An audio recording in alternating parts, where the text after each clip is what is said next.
This is the Seahawkers podcast, episode 456. I'm Brandon Schultz, and I am joined by my good buddy, Adam Everett. Adam, Happy New Year, buddy. Happy New Year to you. I wish it started out a little better with the Seahawks still in playoff contention, but alas, the myriad of things that needed to go their way just didn't. And honestly, going down the stretch here over the last, 5-6 weeks, Brandon, it seemed like anytime another team could do us a solid along the way, it just didn't go our way. It's not going to do it. Now, with that said, you probably just need to take care of your own business, obviously, but still a bummer, I think. I would have rather playoffs than no playoffs, and I know for sure you're in the same boat. It takes you back to so many times throughout the season where you think, if they could have just done this one thing, or, if another team had gone a little bit differently. But I mostly think back to the times where it could have gone a little bit better for our own team. And that way they don't have anybody to blame but themselves for being in the position they're in. And a big part of that was losing to the Rams earlier on the season. Yeah. And then, we were kind of lucky even to be in this position, Adam, after only beating the Bears 6-3 on Thursday Night Football. Yeah, we had our post-game reaction, and I think it went a lot like, so that happened, and I guess it's a win. And it's about all you really need to say about that game. I guess the nice thing to come out of that is just another good defensive performance that you can hang your hat on and actually see some growth on that side of the ball that's been consistent over the second half of the season. But watching the offense be what it was with Geno being maybe 65%. I mean, he couldn't drive the ball at all. It was tough. It was a tough watch. It was, and it's going to be a little bit of a tough watch this weekend.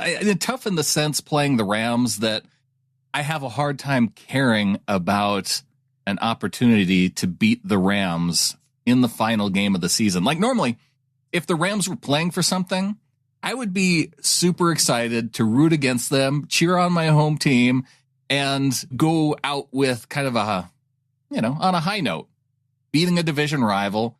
And that's the way you can close out the season, on a high note. But they're going to be doing it with Jimmy Garoppolo at quarterback. And I don't know if I can get excited about that. Yeah, it's almost the biggest bummer of all in terms of the scenario you could be in that last Week 18 game, just missing the playoffs, not having this game mean anything to you. And then now it doesn't even mean anything to the Rams, so who gives a crap?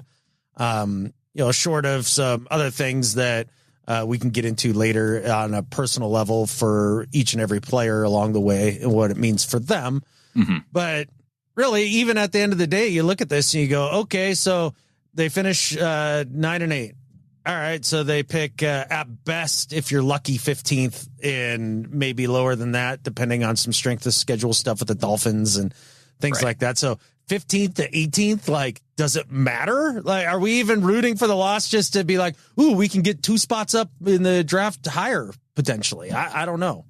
I mean, I suppose you could. I don't know about rooting for it, but I would accept it if that were the outcome. Yeah. But it's not even something that with the Rams game, with it being relatively meaningless, I wish that enough things. It's crazy that you look down that list and it was like 17 things.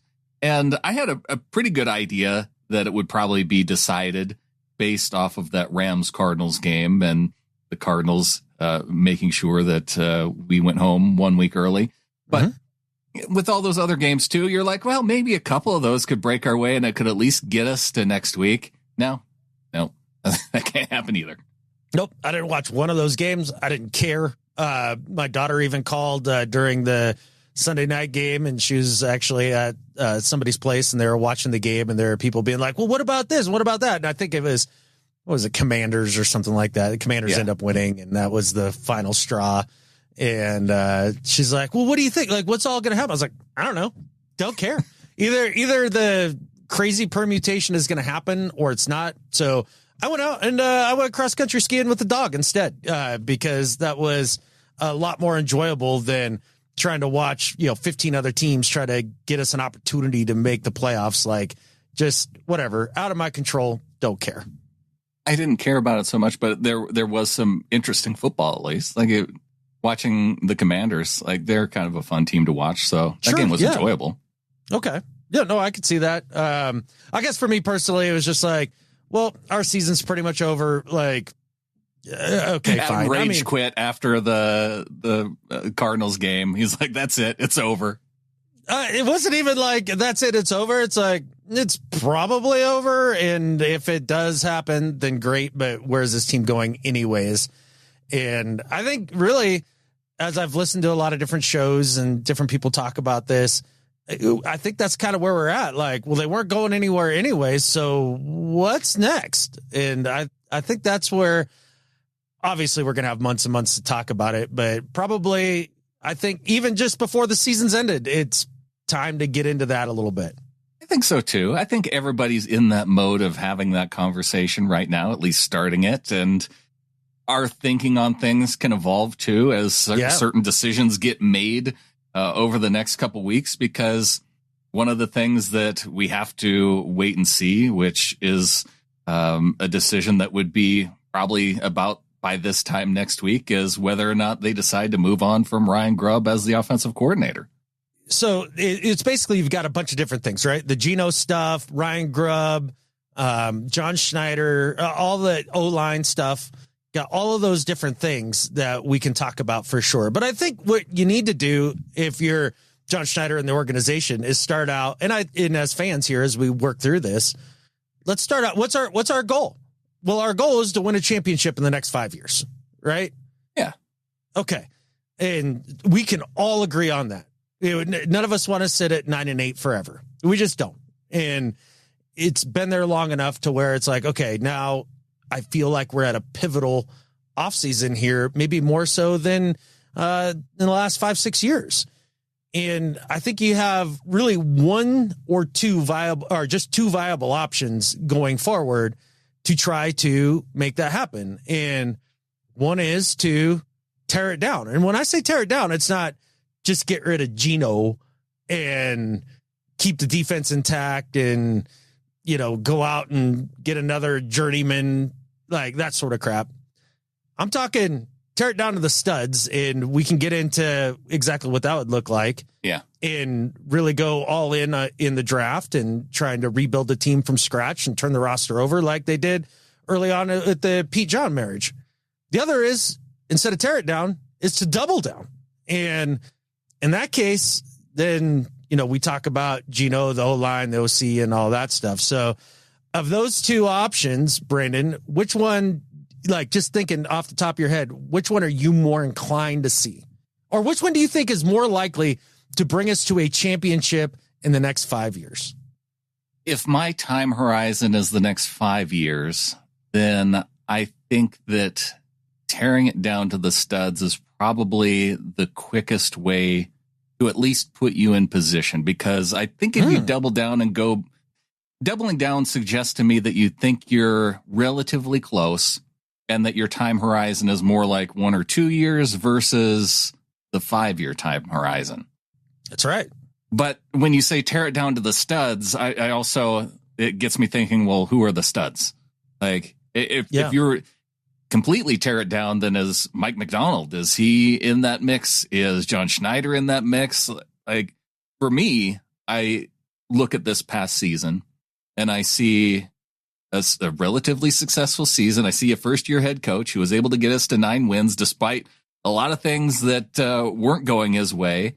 And based on how he interacts with the media, based on how he responds through the media, just some of the sideline stuff, interaction with players, like I'm sold on Mike Macdonald after year 1. Like I feel like that's one of those studs then that you have to, if you're tearing it down, quote unquote, then piece number 1 that I'm for sure keeping. Yeah, for sure. I'm 100% with you. I think for sure you keep Mike, and I think that you probably keep John too, as much to the chagrin of a smaller portion of the fan base that are already calling for his head and think he's on the hot seat. We'll just put this out there now. There's a 0% chance that John Schneider is fired this offseason. Literally 0. I feel like 0 is probably the right amount. And I can understand why, though, people are frustrated with John Schneider, especially when they look at the consistent offensive line issues over a long period of time. I will just say that he's not in that boat for me because, one, he's made a lot of good moves too. But two, I have a hard time separating all of those previous moves that he made with Pete Carroll from the moves that would have been like, which ones do I attribute to him? Do I just attribute the good ones or just the bad ones? And that part of it makes it tough for me. And I feel like for the cohesion between the coach and general manager, it makes sense now that he's hired Mike Macdonald to give those two time together. Yeah, I agree, actually. And if we're talking about the tear it down scenario, which honestly, if I'm looking at one or the other, I'm closer to double down than I am tear it down. I think that you have an opportunity to win a championship sooner, like legitimately doubling down. We can talk about what that looks like. Yeah. Because I do think it would be a 1 to 2 year kind of thing where you could be potentially competing legitimately for a title, right? Be a team of the caliber of Eagles, Vikes, Packers, Lions. I think there's a path to that. In terms of tear it down, yeah, I mean, there may be I do think there's a legitimate argument for it. Like, one, just the idea of Mike getting his guys in there and, kind of going forward with people that are bought into just his system rather than maybe guys that are more accustomed to the Pete Carroll way of doing things. And there's a number of those guys on the roster. So for me, tear it down. It's keeping Mike, keeping John, because John's done this before, like taking an entire roster, turned it over, and won a Super Bowl. So, we know he can do it. That's in his wheelhouse. In terms of untouchables on the team, to me, it's 3 to 5 players, and that would be Byron Murphy, Spoon, JSN, and the tackles, maybe. Okay. And everybody else, it's a fire sale. Leo, I'll trade you for as much as I can get for you. And on down the list. And no more Geno, tough. None of that stuff. Like, if you're going to tear it down, you got to tear it down to where you're going to be terrible for a year or two and be able to accumulate the picks and make those picks and then develop the players to get yourself to that position of contending in 3 to 5 years. So to me, those would be the untouchables. Are there guys that were on that list that you're like, nope, they could go, or guys you would want to add to that list? Leonard Williams is one that's tough for me, but I also understand that. And one of the things that I think bothers me the most when we get to this time of year is how we value our players via trade, because you throw a guy's name out there and you think, oh yeah, well, we could get a first for DK, like that should be pretty easy, right? And I feel like one of the things that I put myself through in thinking that way is, one, if I'm a general manager, am I going to want to make that deal ahead of the draft, considering the talent that's available in the draft, considering the contract value? There's so many things that you have to consider. And maybe one of the better guys to start with is Ken Walker, because running back, positional value, a lot of people frustrated with him going down to injury and say, well, gosh, if I could just get a 4th or a 5th round pick for Ken Walker, like I would take that.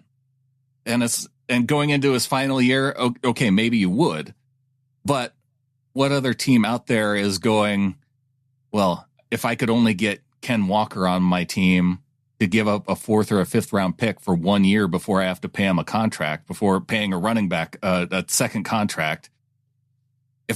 Why would I give up a 4th for that when I can draft a dude and have him be under team control for 4 years? Like maybe a 5th, that's when it starts getting to that questionable type territory. And then as a fan, I'm going, well, why would I give him up for a 5th when I could just let him play out the year? If he's awesome, then he goes into free agency and you end up getting a comp pick because he gets a salary that's like at a 4th round comp pick level the next year.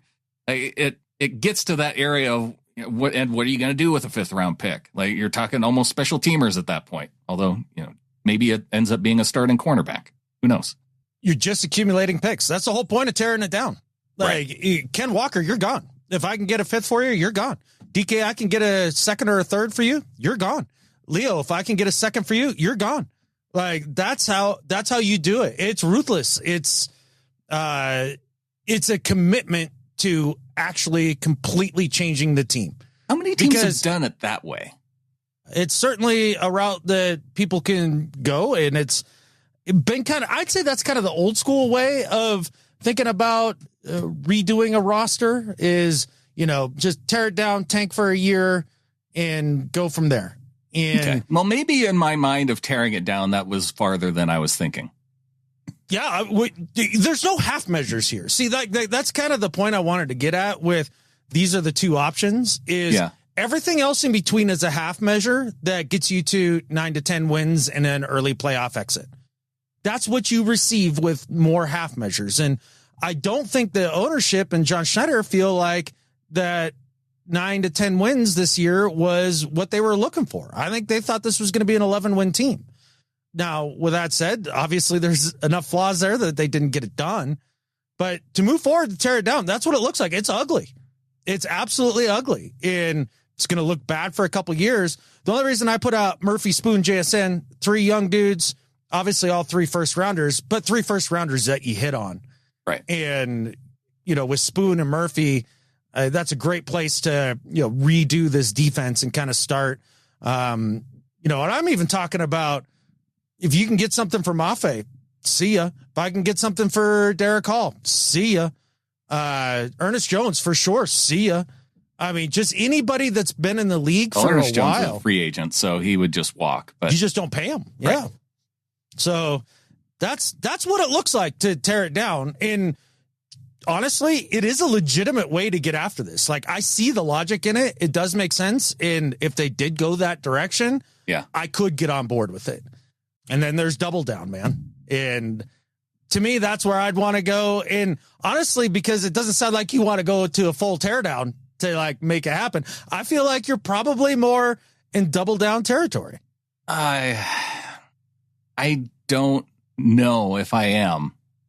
Because I have a really hard time, especially when you started throwing out names like Boye Mafe, Derek Hall, and getting rid of them. I kind of shrug a little bit because I think, they're good, but are they so talented that there's no place for improvement there? And so that's when I think about the defense, really the double down part of it for me goes toward how strong this defense can be with making a couple changes and tweaks and making it that style defense that we saw with the LOB era Seahawks, because that to me is the key to getting this to be a championship level team. It can't be the offense to me. And so it really does then shift to the defense. And I don't know if I see a lot of talent, and they played, I think when the stats come out and said they had one of the top strength of schedule that any team faced this year. And to see what they did from the first half of the season to what they did in the second half of the season, to me, that's exactly what solidifies Mike Macdonald's job as head coach, because he made that shift and he did it going up against the strength of schedule that he did. But are they really that close that the double down scenario gets you there? And I don't know if it does, which then has me leaning more toward the other way. But I can still be convinced in the double down scenario too. I don't, if I'm really trying to go at it one direction, I think I could be convinced to the tear it down method. Well, as I sat and I thought about this, let's talk about what double down entails, right? Like what would this, because that means more winning than losing next year. For sure. Without question. No doubt about it. First is the Geno conversation. Obviously, you and Clinton did an episode about that and put it out either yesterday or the day before. I got about a quarter of the way through before I got interrupted, but you guys were hitting on the hits with that conversation. And basically, when it comes to Geno, I'm hearing from a lot of other, outlets and that sort of thing that, well, Geno, he's fine and all, but he's just too expensive. Just get another journeyman in to be Geno and pay him less. And it's like, well, okay, you can try that. And there's some risk associated with that. And that's fine. But the idea that he's going to be long-term cheaper than Geno is absurd. I mean, Darnold is making $10 million this year, his average salary or however you want to look at it. Right. He's going to be making closer to 40 next year. Baker Mayfield, he got his one cheap year with Tampa. Now he's making 35 or so, 33, whatever it is. Yeah. So for me, it's like, okay, like, sure, the other guy's cheaper, but for like how long? For one season? Is that even worth it? Especially when you know the guy in Geno, who you cannot get me off of this argument. Geno, Sam Darnold, Baker Mayfield, they're all the same dude right now as quarterback. They're the exact same guy. If you want to sit and yell at me about interceptions and this, that, and the other thing, you're welcome to do it. But the long and short of it is, you take all those dudes and you play musical chairs quarterback wise, you get the exact same season from each one of those dudes in those situations. So going out and making a lateral move for another guy that you hope works so it can be cheaper for 1 year is stupid to me. So first and foremost to me on the double down is you keep Geno and you try to get him in over the next 2 seasons, somewhere averaging around $40 million a year. Top guys are making about 60. Right now, he's making about 25 a year. He has about 3 incentives in range just in the Rams game. 10 wins, adds a $2 million roster bonus to his contract. His roster bonus kicks in at the start of the new league year. Mm-hmm. So it's 10 wins. It's 70% completion percentage, essentially.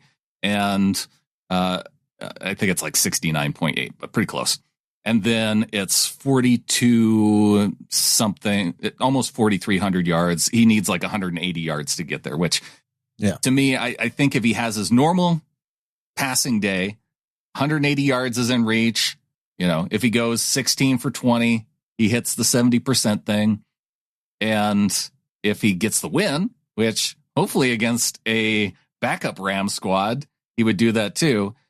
Then he hits that $6 million in roster bonus incentives that kicks in, and then he would be about a $46 million quarterback for 2025.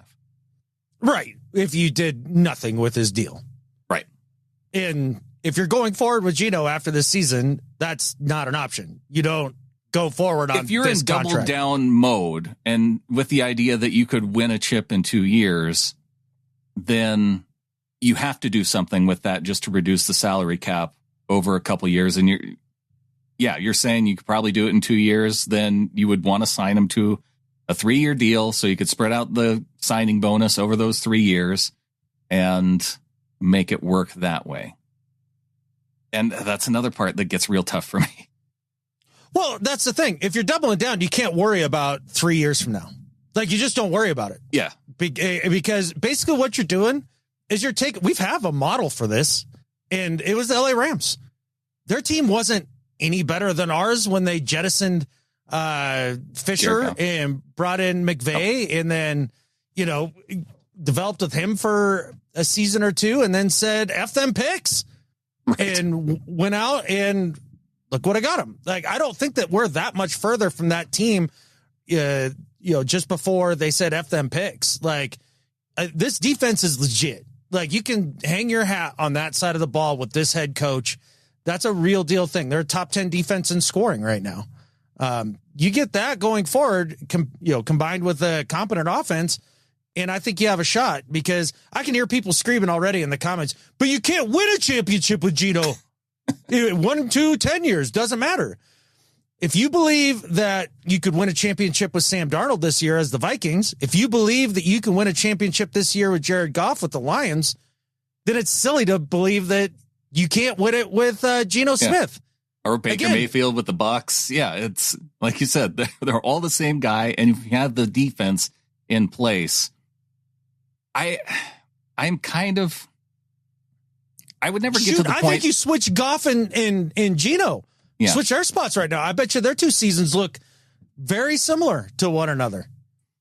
I would never get to the point, though, where I'd say that they can't win a championship with Geno.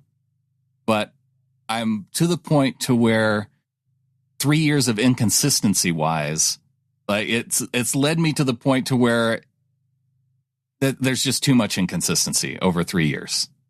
I wish I could blame him for that. Like, I mean, I'm sure part of it is Geno Smith. No doubt about it. I'm not absolving him of all of the inconsistency. But with that said, as he's been the starter here in Seattle, he's had Shane Waldron that failed in Seattle, like eventually got run out of town with Pete, and then couldn't even survive one season with the Chicago Bears with an offense that people thought was loaded going into this last season with a good defense to back him up. Shane Waldron he's not getting a job next year as an OC. Nobody's hiring that dude as an OC. Yeah. So Geno survived Shane Waldron in the last remaining years of Pete Carroll when the defense was terrible and an offensive line that John Schneider has done nothing about, and then survives another year under what is the worst offensive coordinator in the league this year. He is. There's no doubt about it. You can't slice it any other way. And he survives that. Another bad offensive line in front of him. And we go, well, he's just too inconsistent. Well, my God, like, show me a quarterback that would be consistent in that. And you can't, there's no possible way. I don't care if you plucked Josh Allen this year and threw him into this Seahawks situation. Would he be better than Geno? Absolutely. He would be better than Geno. Would he be more inconsistent on this team than he is with the Buffalo Bills this year? Abso-freaking-lutely. He's got a great offensive line this year. That's the difference. I can't look at Geno and be like, oh, he's just too inconsistent. Can't do it. I can't get there. Doesn't make a lick of sense to me.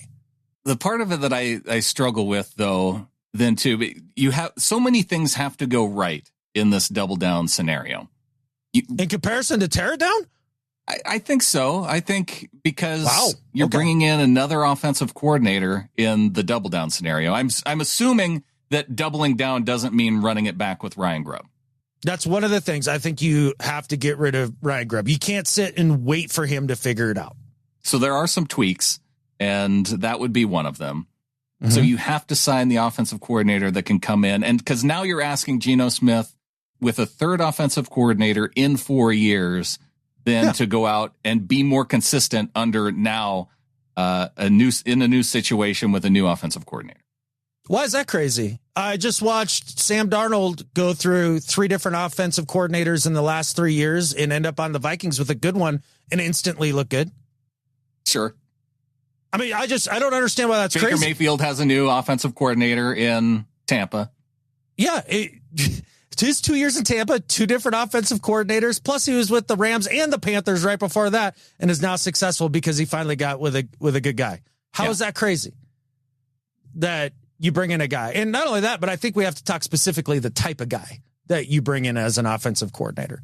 Sure. Do you have any in mind? Yeah. And it's more not the specific name, but the type. Okay. It needs to be a very specific type. It needs to be a former head coach who is very good as an offensive coordinator in his previous stop or, a couple previous stops. I would go out on a limb and say they probably need to be a coach that's closer to the end of their career rather than maybe getting a head coaching opportunity early and flaming out and then being brought back because they're going to be gunning to be a head coach again as soon as humanly possible. And it needs to be a guy that understands that you take the quarterback and you put him right up behind the butt of the center and you run at least half of your plays from that position. It has to be that. Now, run pass ratios, all that stuff, West Coast, Sean McVay style, whatever, I'm open. That's fine. But it needs to be a dude with former head coaching experience to really just manage a half the ball. Because from Mike Macdonald's pressers, isn't it obvious where he's just kind of like, they need to run the ball more. So he seems, and that would be the one criticism coming out of this season where it's like, I feel like Coach Macdonald could, as a head coach, be a little bit more involved with coaching the other side of the football too. I'm not mad about it. I remember McVay coming in and they brought in Wade Phillips to coach the defense. Former head coach, been around, was really good as a DC, didn't have big aspirations to try to, one up Sean McVay, just be there and be his dude and run that side of the ball. So Sean didn't have to worry about it. That's exactly what Mike needs early on. And then he can grow into the rest and be more of a John Harbaugh, more of the CEO head coach.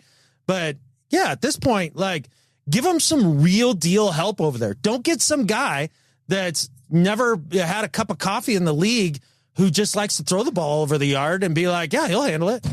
Okay, so that rules out a couple different names that I feel like I've been hearing, because one of them is, if in that double down scenario, well, you just move to Jake Peetz. He's been on the team. He's the passing game coordinator. It keeps a relative amount of consistency, and he's maybe better than what we had this year. Yeah, that's a non-starter for me. People seem to love this Jake Peetz guy. I understand that he rubbed up against the hair gel with Sean McVay, just like Waldron did. But I have zero interest in bringing in a guy who's never done it before. And especially a guy, I really do think that the former head coaching experience is a big freaking deal. This is how you help a young head coach along. I like that idea too. I'm also relatively out on the Jake Peetz idea, with it being, well, he sat right next to Ryan Grubb. And if he didn't have the influence during the season to make the types of changes that were required throughout the season to make the offense work, what makes me think that once he has control over it, that things are going to be that much different, that he was just holding back, despite sitting, just to his left in the booth there. 100%. I don't trust the guy. Why would I trust him after I watched him be a part of whatever that was this last year? And his 1 year of offensive coordinator experience was like a 7-6 season at LSU. Huzzah! College again. No, thank you. Big, fat, no, thank you. Okay, one other said name. It wouldn't work. It didn't work. So here's a list of some guys. One other name, because it wouldn't fall into that category. And I know you've kind of put your stake down on this. But we have talked a little bit about Sam Darnold, and Josh McCown is kind of now bubbling up as one of those potential hot names, being the quarterback coach, being the guy right next to KOC on the sidelines. And when you talk about experience as an NFL play caller, sure, maybe he's not calling the plays, but he is a former NFL quarterback. And generally, those guys tend to have pretty good success then in the NFL calling plays as an offensive coordinator. If my interest in Jake Peetz is 1%, then my interest in McCown is probably like 41%, like significantly higher. Sure. Significantly higher.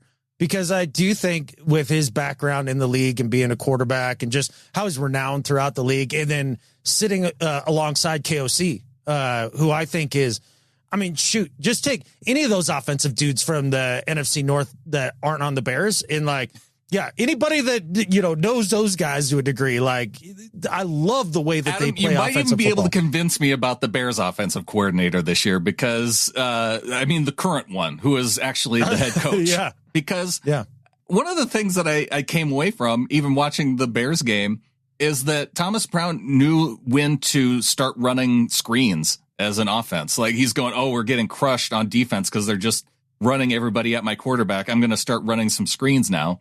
There's at least that level of competence that I go, well, I'd take that over what we have. Yeah, he still couldn't deal with cover zero on fourth down, when the game's on the line. That could be a little bit of Caleb too. Yeah, for sure. He's got a ways to go, no doubt about it. But so when you talk about McCown, okay, but again, can he run an entire half of a football team? Is that something that he's capable of? I don't know. And that's why it doesn't get to above that 50% mark for you, I think. And that makes sense to me too. Yeah. Yeah. So here are a list of names that kind of fit the criteria. I'm not saying that this is the dude. These are Adam's guys. He's scoured the NFL, and these are the dudes that are going to have success on the Seahawks. Yeah, any one of these guys is a home run. Yeah, mark it down. I'm planting my flag on each and every one of them. No, but just here are the dudes that kind of fit that criteria. Okay. Yeah, I want to hear. Doug Peterson's one, right? Doug Peterson. Yep, absolutely. You're probably looking at Dable. That's another potential guy that you could go with. Mike McCarthy could be somebody that you could be looking at. Shane Steichen could be somebody that you're looking at. I like how McCarthy's gotten fired from the Cowboys already. No, I'm saying these are guys that are potentially fired, right? Doug Peterson hasn't been fired yet. Dable hasn't been fired yet. Yeah. Steichen hasn't been fired yet. Might not get fired. Sure. But these are kind of some of the potential names. I would still banty out there Frank Reich's name as an OC. Was he fantastic as a head coach? No, but I think he gets way too much grief for what he did there in Indianapolis, considering the quarterbacks that he got to deal with when Andrew Luck just quit. And good for Andrew Luck, by the way. I'm happy for him on that one. But that's another guy. So there's a few names kind of off the top of the noggin that you kind of think about. Do any of those tickle your fancy more than another? Well, Doug Peterson having Super Bowl experience probably would be toward the top of the list there. So does McCarthy? Yeah. If he's let go in Dallas, I'm not so sure that he's going to be available, or if he would want to. When he left Green Bay, he had that opportunity to take a step back. He ended up taking off a whole year. I would be surprised if he would be back year one to do that. I don't know. Hard to know with that guy. I don't know either. Yeah. Dable had one good year as head coach. Like that one, to me, that could be interesting. And that one seems likely. He might be the one I'm least excited about. That's fine. I mean, they're not a ton of great options when it's more exciting to kind of pick from the unknown, right? Those young guys that are coming up. Why is that exciting? It's more exciting because it's the unknown and they aren't coming off of failure. I mean, failure as an OC or as a head coach, right? Those are very different things. Oh, very different things. But it's also, I think is Spagnuolo a bad DC because he failed as the Rams head coach? No, but were Chiefs fans like super excited to hire when he was hired because I feel as a fan base. I don't care about the excitement. No. I'm just saying it. Yeah. I'm putting myself into those shoes, and am I excited about getting that guy after he failed as a head coach? It just doesn't generate excitement to me. But I don't know why. That's so crazy to me, because I think about all of the dudes who have failed as head coaches, gone back to being a coordinator and kicked ass again. Like Flores is another example at this point.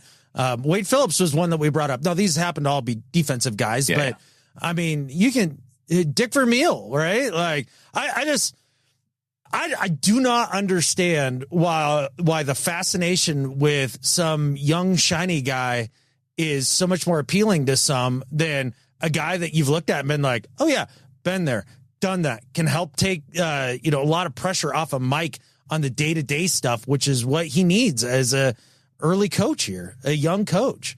That's way more exciting to me than some random young dude. But if you're going to bring in a younger guy, and Josh McDaniels is a guy who falls into that camp. He does. I'm out on Hadi McDaniels. Just not a fan of him and what he brings to the organization personality wise. I got to thinking, I was like, well, the OC for the Packers, like, he's known for being an offensive line guy. And like, I love the Packers offense. That's exactly how I want to play football. And he doesn't call plays, right? With LaFleur. Can you get Adam Stenovich? Can you go and say, hey man, you get to come and, make the calls and be assistant head coach? Like, is that enough of an upgrade to where the Packers don't block you? Could you make something like that happen? I think so. I think as long as a guy doesn't call plays, it makes them available. See, I think Kafka got blocked by the Giants last year even though he could call plays for the Seahawks. Oh, that's a good point. Of the kind of the retread, like, I think Dable is the one that would excite me the most. I loved what he did with Josh Allen and stuff in Buffalo. I love what he did that first year with Daniel Jones, freaking Jones. I thought I said Dable, and you said you were less excited about that. Did I misspeak? Oh, no, McCarthy's the dude that I'm least excited about. If I screwed that up, I'm sorry. Yeah. Okay. Good. Yeah, I'd say Dable's I'm glad you cleared that up, because it seemed weird to me that you would be down on him after, based on our discussions in the past. So, yeah. Yeah, I like Dable. What if he comes in paired with Daniel Jones taking over for Geno Smith? Who? Again, yeah, exactly. That's one of those ones that get floated out there, right? They're like, oh, Daniel Jones instead of, what are you talking about? Daniel Jones is terrible at football. It's funny trying to separate because I think there's so many people that put Daniel Jones and Geno Smith into that category of just bad quarterbacks. Yeah, those are people that don't know how to watch football, but I mean, they can put it there. They can try to put Geno in that category. They can do that. Okay. It's a free country. Yeah, that's fine. It's just dead wrong, but that's cool. Yeah. I think any of those guys, you literally bring in any of those dudes, and I would be way more excited than another run back with Ryan Grubb. We're talking about doubling down, then it does include keeping DK Metcalf. Does 100%. Does it include extending him? To be able to keep him in the building? You bet. Yep. And again, it's part of that idea of you're reducing the cap hit. You're seeing him as part of that long-term beyond 1 year. Because you're not, what you're saying is not Super Bowl next year, doubling down. That's what you're shooting for. It's the next 2 years. Yeah. Either next year or the year after, right? And what you're going to do then is new OC, you lock up Geno, you lock up DK, you lock up Ernest Jones. You probably get rid of Draymond. Don't go locking up Ernest Jones. I'm pounding the table for Nick Bolton this offseason, Adam. Okay. I mean, if it's going to be the same money either way, fine. He has better hands. He can catch a football when it's thrown to him. That's why I like Nick Bolton just a little bit more. Okay, fine. You won't get any big argument from me. I'm fine with Ernest. I'd be fine with Nick Bolton. They're both good players. I'm good locking with that. up paying a middle linebacker to compete in this system. There you go. Okay. And then it's F them picks time, buddy. It's F them picks time. They're projected to have around 8 picks with some of the comp picks and that sort of thing. You trade all of that crap for any dude that plays the interior offensive line, and you bring in guys that can play. And you make one splash signing probably in free agency, whether it's the dude from the Chiefs or any of the other guys that are projected to be available here in free agency. Like here's a few of the names: Trey Smith, Zach Martin, James Daniels from the Steelers coming off of injury, Drew Dahlman from the Atlanta Falcons, Mekhi Becton, who moved from tackle inside for the Eagles. And there's a few other names. Kevin Zeitler, who played well for the Lions here this year, but an older player. But again, if you're all in, screw it. Older players are fine. Right. Like, it doesn't matter. Yeah, and they can play the position. They've proven that. That's right. And you just go for relatively proven dudes. And you're probably going to have to pay one guy a Dame Lou type contract and hold your nose a little bit. And it's going to destroy your cap going forward. All this is going to destroy your cap going forward. You're destroying your drafts going forward. There's no doubt about it. Like, you're going to have like 2 years where it's going to get tough unless you somehow get lucky like the Rams and like still manage to be competitive somehow through that next rebuild process. That's the thing that not only fascinates me with the Rams, but fascinates me with the Niners is that they made a disaster of a draft in picking up Trey Lance with the 3rd pick, where they had to give up multiple picks. And as a franchise, they didn't pay for it. Not really. And it's interesting because that actually brings me to my mystery scenario, the third acceptable scenario. Oh, I thought this was an either or proposition. No, we're throwing in one more. And it's hard to do. And it's basically just what you described with the Niners. You have a pretty darn good team. You have a bad year riddled with not career-ending injuries, but season-ending injuries. You ended up with a top 5 pick, and you happen to have that top 5 pick in a draft that happens to have good quarterbacks, and then you happen to make the right selection, and then you move forward. That's the third acceptable way to get after that. That's another thread in the needle kind of thing. That's what the Vikings did this last year, right? Because they had Kirk Cousins under contract last year. He gets hurt. They end up then with a top 10 pick. Did they have to trade to get that top 10 pick, or did that just where they ended up? Anyway, they got JJ McCarthy out of the deal. Exactly. I do like the kid. I liked him coming out of Michigan and all that. So I don't think he would have been a failure. I mean, how much he'd have been on par with Jaden, Drake, Bo this year. I think he could have played at that level. Say he would have won the division right away. It's just that Kevin O'Connell is going to win Coach of the Year. Like that I feel like is locked up. No, that's totally fine. So that would be your third way to do it. I don't know how you plan that. I don't know how you make that your goal going forward. To me, that's like a backup to doubling down, right? It's like a backup to doubling down. It's essentially doubling down without saying F them picks. Right. Yeah. And then you fall into that scenario if there's an injury. But here's the thing. If you, quote, double down and you don't F them picks, you don't destroy your cap going forward, you know, and just pay the money and figure it out later and do all of that, then you might as well tear it down. Like, because again, you're just going to be 10, 11 wins and, you know, not one of the top three teams. Like, you just can't. You can't live in that land. Like, that's one thing that I think we can all agree on, is that you can't live where we are as the only team with a winning record that's not making the playoffs. It's a frustrating place to be because and I think there is ways to ultimately improve, though, because that's one of the arguments that I don't necessarily buy, as being in that mode that then you end up in a position where you can't draft a quarterback or you can't improve well enough through draft picks. It's just you're drafting toward the middle of the round every time, but you go look at past drafts and it's not like all the best dudes come out within the top halves of every round of each part of the draft. Like that part doesn't add up to me. Yeah, if you're one of those guys that's just obsessed with making sure that you have Josh Allen, Lamar Jackson, Patrick Mahomes on your team, which good luck with that. Like, that's a really miserable way to football, I think, because if you happen into that, fantastic, love it, but you can't plan on it. You're going to have a top 5 pick for that. But to your point, all those guys that you named are not top 5 picks. It's the funny thing. Isn't it, though? Yeah, they were top 5 picks for me, except for Mahomes. But yeah, at the end of the day, it gets tough. It gets tough to get some of the elite talent at the very top. But you can still find guys. You got to be even better than before, maybe in drafts to do that. And I don't know. I do think that living in 9-win land, 10-win land is a recipe for having OCs circle through or head coaches circle through where, we're right there, but we're just a coach away. So get rid of this one guy. And you end up there perpetually.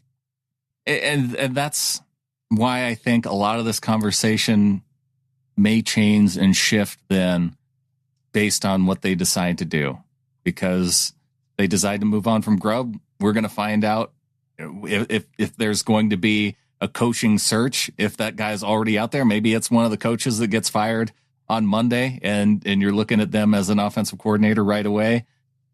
If it's one of the guys on a playoff team that you're excited about who is one of those quarterback coaches or offensive line coaches, you might be waiting for a few weeks until you're actually able to bring them into the building and hire them. So that's going to be something that we'll have to watch then through January.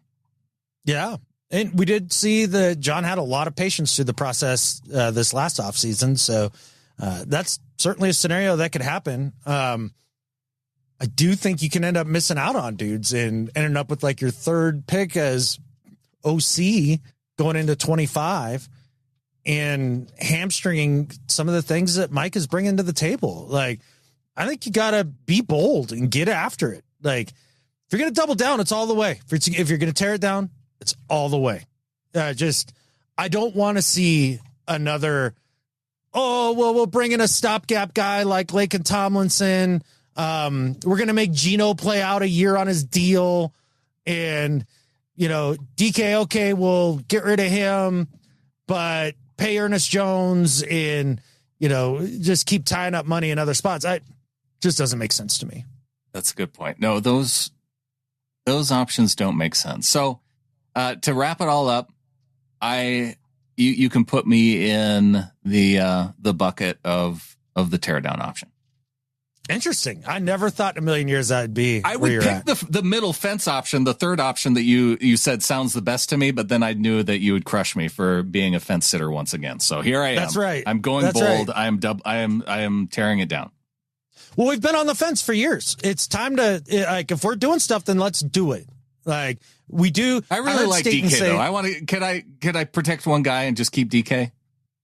Is he a guy on your untouchables and a tear it down that's a culture setter going forward? Yeah, he's a culture setter. Do you want him to be a culture setter? I view him as a culture setter.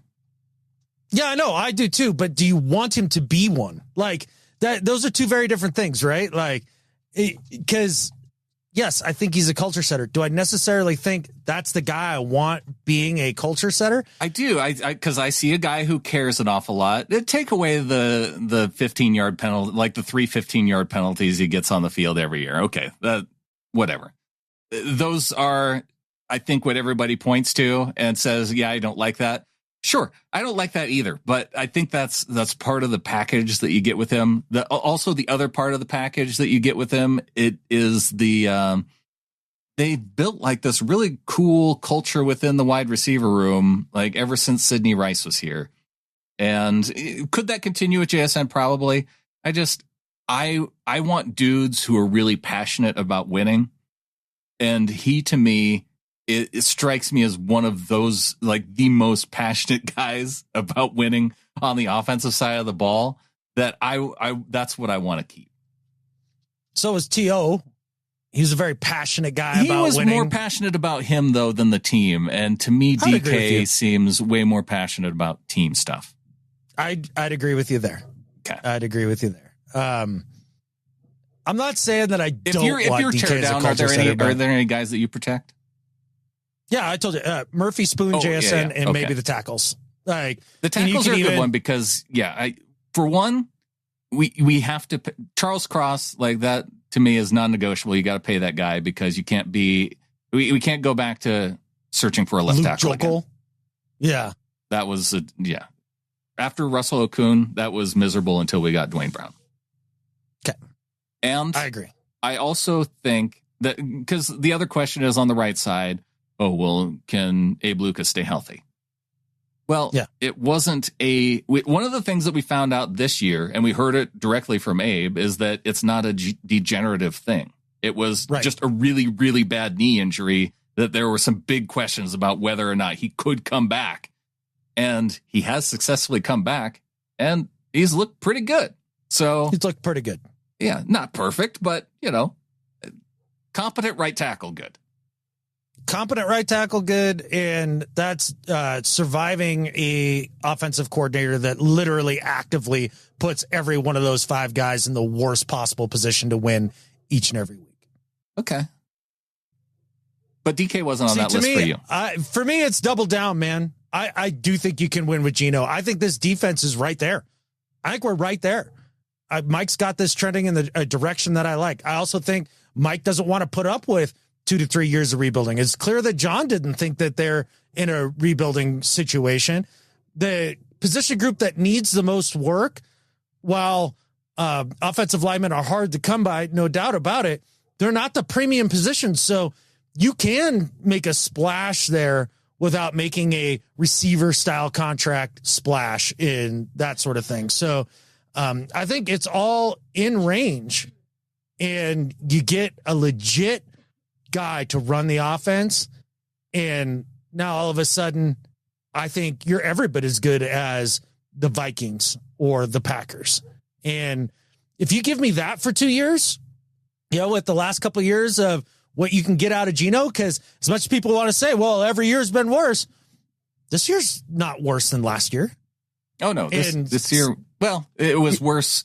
This is the part of the problem with the Geno Smith argument, is that everybody has their own talking points, and they go, well, look at the interceptions. It's worse.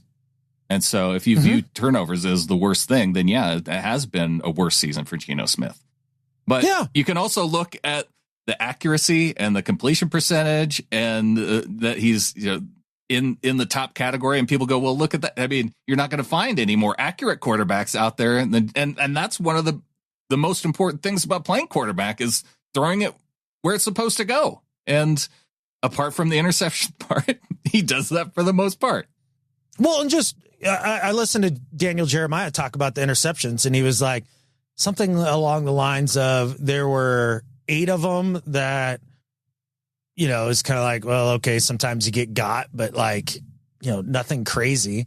Like 2 on DK for fading away on, you know, drifting on 2 routes. Sure. And then that basically left, or whatever it was. I can't remember the exact numbers as he went through it, but he's like, there were 4 that you looked at and you're like, that's bad, Geno. And 3 of them were probably against the Niners when he had his 3 interception game. Yeah, I think he said 8 of them were tips that like went off of, you know, D lineman's hands or receiver's hands or whatever. And it's like, well, okay. Yeah. I mean, what are you going to do about that? And also, too, if you're mad about the interceptions, then get mad at Ryan Grubb. When you have a guy that basically takes the offense, ties one hand behind its back, makes the defense respect nothing you do in the run game, and then have an offense or a defense, especially early in the year, that couldn't stop anything. And you say, Geno, go win every game for us. It's all on you when you're not a top 5 guy, but you certainly are a top 12 guy. Like, you're going to end up with a few more interceptions as he's trying to do too much, which is what he was doing all freaking year. It's just so much more. It's so clearly so much more on Grubb that I can't believe that I see people in comment sections talking about, oh, he just needs another year, or you're way too hard on him, or it really wasn't that bad. No, it was legitimately that bad. This is one of the worst inaugural seasons of an OC I've seen in my football watching lifetime. It was so dumb. I don't think people watch football in the way of judging the offensive coordinator the way that we judge quarterbacks, though. And so I think that just in general, I think it's harder for people to judge whether or not it's bad execution or bad play calling. Even people who are really good at that. I mean, that's why we crushed PFF. Yeah. It's execution versus play calling. So it is tough. And but we're going to find out this time next week. I think we'll have our answer for that major question. Geno, that's going to be a little bit longer time horizon before we find out the question about what they decide to do with Geno moving forward, if it is a re-signing type situation. One of the things that, because that roster bonus kicks in at the part of the new at the start of the new league year, I wouldn't necessarily say. Well, I suppose there's a decision of whether or not you would cut him before that kicks in. That's really shrewd. If he hits his $6 million escalators, and then you go, oh well, you're not getting that because you're not on the team anymore. We don't see John Schneider do too many shrewd moves like that. That one's really curious to see how they then handle that. But I think beyond that, then it's a question of if he's still on the team at the start of the new league year, then do the extension part versus the allowing him to play out his final year part, and how they handle that then is another thing to watch this offseason. Yeah, it's going to be fascinating. And I've got more on the escalators and all that stuff for later in the show. Right. So we can put a pin in that. Yeah. Well, let's get to the second half of the show. All right.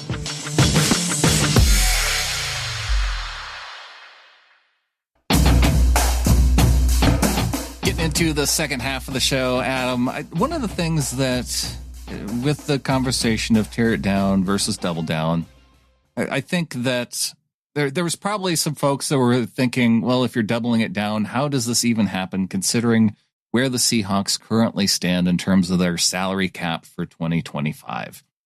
And I think there's a lot of concern about that, because you go to the sites like Spot Track or overthecap.com and you see that the Seahawks are like negative $5 million in cap space for 2025 already, with just the dudes that they have on the books. And that's not including the talk about going out and signing Ernest Jones. Now, you covered it a little bit in saying, well, you got to do something. You're going to have to put yourself a ways out in the cap and be in a position that you draw some of that out. There's also some of these things within the cap that you don't have to look very far either to see that there's a couple of moves that they can make and that negative $5 million in cap space goes away pretty quickly. Yeah, and that's kind of the thing, too, with the whole double down part of it. It's like, oh, yeah, so you're just going to pay Geno and you're just going to pay DK and you're just going to pay Ernest Jones? And it's like, yeah, I've watched teams do this all the time. Like, the Rams did this. I think they're the best example of, like, okay, we're just going to be all in on this window and let's go. And they paid all. Like, how did they pay Bobby Wagner to come in? Like, that was magic. You can do it. Mickey Loomis did it for a few years with the Saints as well. It's not a 10-year incremental developmental plan that the Seahawks usually go with, though. That's for sure. Well, a big part of it, too, is looking at Tyler Lockett's salary cap number in the next year. And because you look at the 2025 cap hit and it says like $31 million with a dead cap of $4 million. So because he restructured his deal last year, essentially, like, we just have to have the conversation of saying, well, Tyler Lockett's not going to be under contract at that amount next year. He did come out and say that he wants to play next year. Oh, okay. But he won't be playing under this current contract because it doesn't make any sense. I think that was part of the structure thing, just to get him his bonus and have it make it look like it was a certain amount in terms of the contract deal. It's interesting that even when you look at some of the breakdown of his contract next year, his base salary and his roster bonuses come out to exactly $16 million, which for him to be number 16, like, that seems a little too coincidental for me. Yeah, maybe there is something into that there. But there is zero chance that Tyler Lockett is back next year at that number. You're 100% right. And yeah, you can move on and save a bunch of money there. It feels like the Draymond Jones contract is another one that I feel like it's this year that you can start to get out of it without it being start to get out of it. It's a conversation, though. And that's why I always like to look at the dead cap amount. Yeah. Because if you were to cut Draymond, you would have a dead cap of 14 million, and then you would save probably about 11.5 million. So you have to make that decision of, okay, well, that's a lot of dead cap money. Like, are you getting enough production out of Draymond that 11.5 million that you would maybe need to replace him? Like, could you use that in a better way?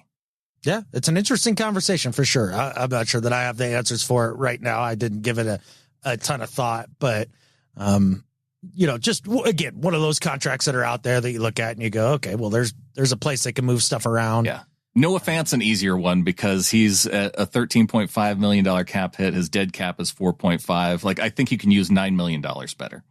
100%. Super nice guy. Like Noah Fant a ton, but yeah, the production just does not match the numbers. Rayshon Jenkins, $7.9 million cap hit, $2.5 million dead cap. The emergence of Kobe Bryant this year, I feel like makes that an expendable option. I think so. And they'd go out and they'd look for that third safety again. No doubt about it. Maybe you do that in the draft or something. But that seems like one of the easy pickings ones if you're looking to get rid of a dude. Roy Robertson Harris, $6.6 million for a 32-year-old interior defensive lineman. That's a conversation right there. The Jason Myers conversation going into an odd year. That's a conversation worth having. Exactly. So there's room to make all this happen. And again, when you're re-signing these guys as well, DK, Geno, Ernest, as I said before, I mean, you're going to spread that out in a way. Maybe the cap hits come late, however it is that the wizard voodoo GMs do. Like, that's what you do. The Tyler Lockett wizard voodoo that they've managed to do so well over the course of his entire contract, I feel like. There you go. Exactly. So I just want to let folks know it's not out of the realm of possibility then that, just based on where they are at with the cap, that there's room there. You can sign guys in the offseason. You can make a splash signing. That part of it is within reach. And I just wanted to assure people that way. Oh, for sure. And, and then as we talk about the potential new Geno contract, I mean, if you just kind of think about it, like, Baker's getting the $33,333,333 average per year on his deal. Derek Carr, $37.5. And then Stafford and Rodgers, they're 37.5, 40, 43 for Josh Allen. So like you're looking at that and you're like, okay, that's Josh Allen, Kirk Cousins, 43, 45, 46. That's probably too much. But in that $40 million range, that seems to fit. And that puts him right in the 15th, 16th highest paid quarterback in the league when he's putting up 15th, 16th highest or best quarterback numbers. I mean, so you're getting value for value there. You are. I don't know. That's the thing that has hit me the hardest just this past week is the idea of Geno being a $40+ million quarterback. Like, is it worth it to me at that point? And the answer to me has been no. I just don't think I could get there, which again, it goes back to the previous conversation of why I lean more toward the tear it down option, because for the dip in production that you're going to get, like, okay, they got Sam Darnold in Minnesota for $10 million. Like, who are going to be those types of guys to where you have that delta of 40 million to potentially 10 to 15 million for 1 year? For 1 year, because you're going to pay this dude, if he does well, 35 to 40 to 45 million the next year as these contracts go up. So you get that big time savings one time. Once, 1 year. That's it. But you are doing something. It kind of almost then gets you into that magical third option that you talked about toward the end. Then if that quarterback who comes in and you pay that amount, if it doesn't work out, then now maybe going into a 26 draft, you're then drafting in that top 10 range. Yeah, maybe. That feels less of a plan. You know what I mean? Than just being like, if it doesn't work out, well, then screw it, I guess. We'll get a pick and then we'll go that way. I don't know. I don't know if it's less of a plan, but it is. I think it's just recognizing that depending on the type of style, because one of the things that you talked about in terms of the type of style of football that you wanted to play, I go back to Justin Fields and the 6 games of offense that we saw in Pittsburgh. Absolutely not. Get that name out of your mouth. No catfishing way. Him and Sam Howell can go kick rocks as NFL quarterbacks. No, thank you. That's a giant no, thank you. Dude can't hit the broadside of a bus at 10 yards, man. He still found a way to get to 4-2 as part of that Steelers offense. If you're talking about having the kind of defense that can win a championship, that's the type of model that the Steelers are trying to win with right now. And they decided old Russell Wilson was a better option for them than Justin Fields. Let that sink in for a minute. I understand. And I'm saying it's the 1 year. We're into this area that I like to call the best of the bad options. And I think that $45 million Geno is just it's one of the bad options. I'd say 40 to I'd almost go to 42. Like that's the ceiling. At that point, then yes, you're right. I mean, there's a time where you're like, look, the juice isn't worth the squeeze. But the thing is once you get past these guys that are making, like Geno Baker money, now all of a sudden you're into, Trey Lance, Zach Wilson, rookies. Like, I mean, it's stark. It's stark. Now you're in Raidersville, hoping that Desmond Ridder or Aiden O'Connell is going to be the guy. Like, no, well, that's why you have to. I mean, we were kind of in that position when Russ left, and we're like, oh, Geno, and I feel like Geno or Baker, like that. Felt like one of those options, and so it's getting back into that mode. And so then you're talking about Justin Fields, then you're talking about Mac Jones, and you look at the way he started off his career. And no way. He can't move. And he's got a lollipop arm. The only one of those guys I'm at all interested in, and I still think it's a long shot that it works out, is Zach Wilson. Okay. Because he has more of a live arm. And he can move. And he looked okay in the preseason with a little Sean Payton rehab. Yeah. That'd be the one guy. Have you watched much Cooper Rush down the stretch with the Cowboys? Cooper who? He might be a who guy, but I feel like of the 30-year-old, early 30s guys, as much as we look at and scout quarterbacks coming through the draft, I think we might need to take some time to scout some of these guys to consider it. Ask me about any of them. Like I watch these dudes all the time. This is what I do, man. Like we haven't seen any Zach Wilson this year. I know, other than preseason, maybe. Right. Yeah. But I mean, is it not like painfully obvious that the talent is 10 times higher for Zach Wilson than it is Mac Jones or Justin Fields? I mean, you believe that they have been in bad situations through these first few years, that once you pair them with a coordinator that we're going to knock it out of the park with this coordinator hire, as long as they choose to move on, that pairing is just going to make this work. And you're going to do it at a level to where the difference between Geno and this, whatever other guy is, that you get a $30 million savings for this 1 year. Yeah. So you get it for the 1 year. I just, especially when you have bird in the hand in Geno, like the reclamation project that, hopefully you just get him in a better situation and he's way better. Oh, look at that. We have that exact dude on the roster right now. Like what? All to save money for 1 year? For 1 year with the added risk of maybe Zach Wilson figures it out. Like, I don't think so, man. Yeah. But he's way younger. We're talking about a 2-year window if you're doubling down and going through it. Mm-hmm. Now, if you're tearing it down and you're getting Geno, bring in Zach Wilson, draft 2 dudes. Like, I don't care. Bring in Mac Jones. Like, bring in Justin Fields. I don't care.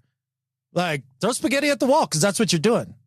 Let's say the Vikings just decide to let Sam Darnold go to free agency. Okay. That seems like why would they do that when they can keep him and get draft picks for him? Yeah. But if he were, say he's the same price as, so Geno's at 46, because that's going to be the starting negotiation point. 46? Why is 46 the starting negotiation point? Because that's what he's going to be making next year if he hits all these escalators by beating the Rams on Sunday. Right. Saturday. We're not paying you that. So, 40 or less. Seriously, that's the thing, is because there is in the keep Geno camp like this. Well, if we have to go up to 46 or if we have to go up to almost even 50, I do it, he's absolutely not. There is a, okay. Too much for the price you have a situation. dividing line too, it sounds like. Absolutely. And it's somewhere in that $42 million range. Cause that again puts him 15th, 16th of the quarterbacks in terms of what you're paying for him. Because there is a point where you get to saying that even if you are doubling down, that you are then paying him too much to where you can not help other parts of the team that you need to fix. That's right. You can't properly double down, right? Oh, thank you. Gosh. I was worried that you were like, nope, whatever it takes. Oh, God, no. Okay. No. Yeah, and that would be, and this is, you don't have to make this decision today, right? If you're Jody Allen and John Schneider, like, hey, we're going this way or going that way. You go into the Geno negotiation, and you're like, all right, this is where it has to go. Otherwise, we're tearing this down. Right. And I don't know. Yeah, I have big doubts that Mike Macdonald is the type of guy that's like, yeah, I'm here for a rebuild. This sounds great. Everybody who is in that position wants to win, and they want the best players as possible to get to achieve that goal. I think there's a lot of guys that go into bad situations, like say even like Dan Quinn going into Washington this year and being like, cool, I've got this high draft pick and a blank slate. I can do whatever I want. I think there's a lot of guys that do really enjoy that. It's usually not guys like Dan Quinn. It's more like what happened in Carolina, where you have your chance to become a head coach, and you say, yeah, I'll take a swing at this. Sure. With a bad owner. Yeah. Generally, you don't get the best coaches, but I think if Belichick was 5 years younger, he'd take a rebuild right now. Probably. Yeah. I think there's some guys that are wired for that kind of challenge. And I'm not saying that Mike doesn't live up to a challenge or like anything like that. I think he's a very competitive dude, but I mean, at this stage in his career and everything like that, I think he's ready to go. Like, that's why I came here. We're close. Let's go. And they do have that leverage, I think, over Geno to where they could say, well, if you're not going to negotiate with us in terms of your contract value and being around this sort of number, then you're not going to be on the team as of March 16th. Yep. That could be the part of it that ends up being a big negotiation point toward the spring, more so than waiting toward the start of camp. Oh, it's got to get done early. And then secondly, like, let's think about this from Geno's perspective. Like, does Geno Smith seem like the dude who is wired with money as his primary goal in life? He does not. At all, right? No.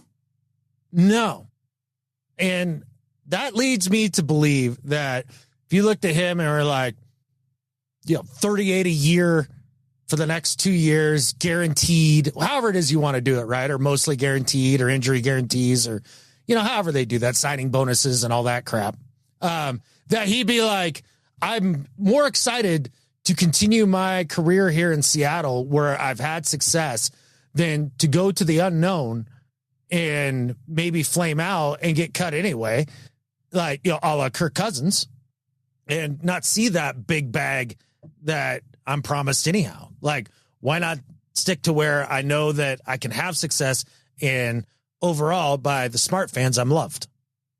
The smart fans. I'm going to take a few shots, man. Like, just a few. Yeah. Well, I think that for people who are kind of negotiating this in their mind too, there's so much that goes into it in terms of the contract value. Like, okay. And that's where, when we had our last show and we were doing it live, like, the idea that Geno Smith is not good, that argument doesn't make sense to me, because I see what I see. I see a good quarterback. I just don't see a guy who's consistent enough to pay at that level that you pay all the top quarterbacks. Yeah, no, you can't pay him top of the market money. You cannot. But he's also not 25, and he's not one of those dudes coming off a rookie contract that people are paying. And that's why, if you were to say, okay, we're going to cut you and go take your chances out on the open market, I don't think he does real well. Which is why I bet you gets 40 to 50. The Raiders give him that bag in a heartbeat. You think? Oh, yeah. Like, they're not a quarterback away. You think that they would just sign up for They Geno need to Smith sell tickets, my man. Like, they can't just continue Geno Smith to be isn't a ticket seller, though. We found that out this year. Yeah, I guess. Yeah. That's a whole nother can of worms. Let's not get into that, because that conversation annoys me. But you gotta at least look like you're trying if you're the Raiders, and that's a very Raider move. I suppose they make bad.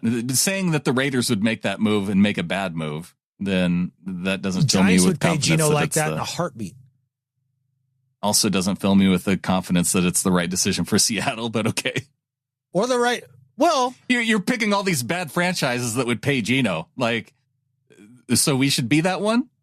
Okay, if you could swap. Well, the only reason I'm picking the bad teams is because they have the cap space and they're not already paying a dude. So let's play another game of pretend here.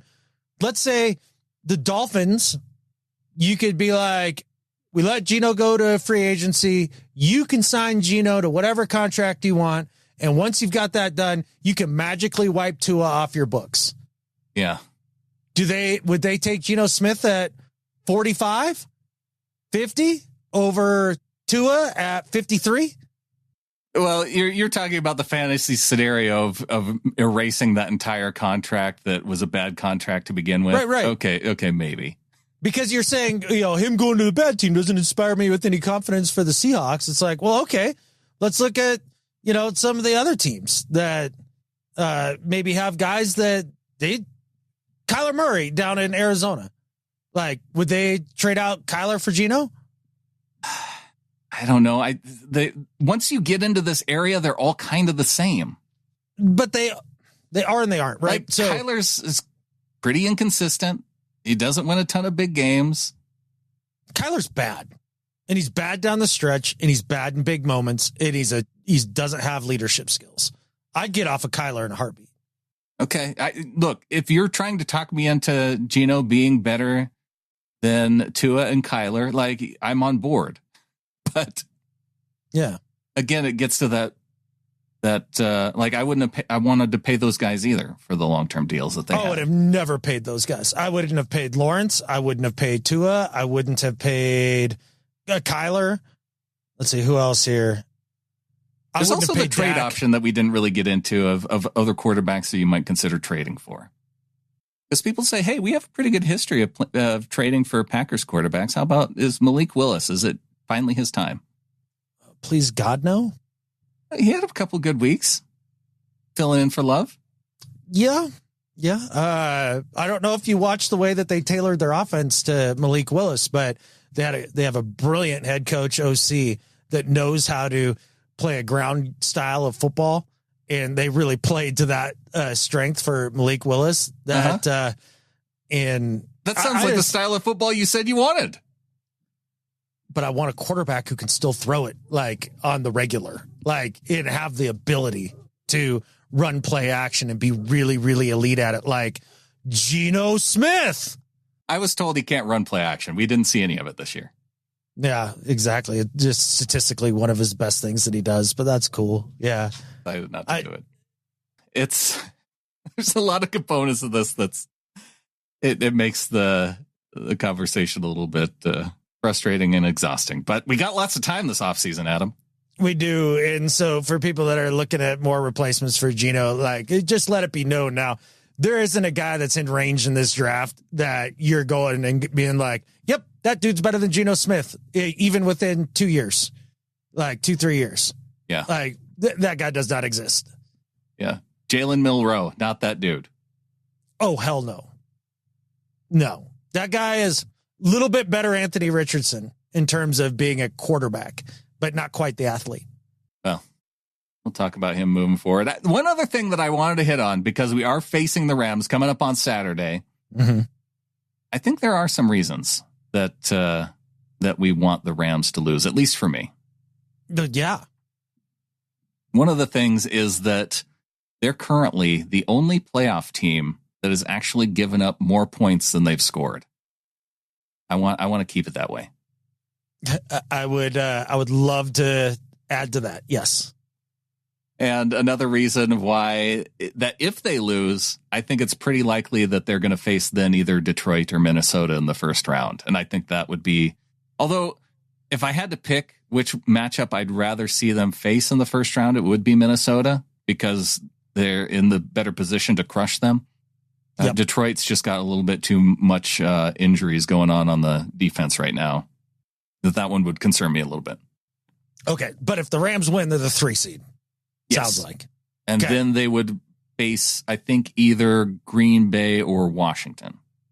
I like Green Bay, Washington, Minnesota as their first test out of the gate in the playoffs more than Detroit. Yeah. Just because of exactly as you said, just with the defensive limitations with all the injuries.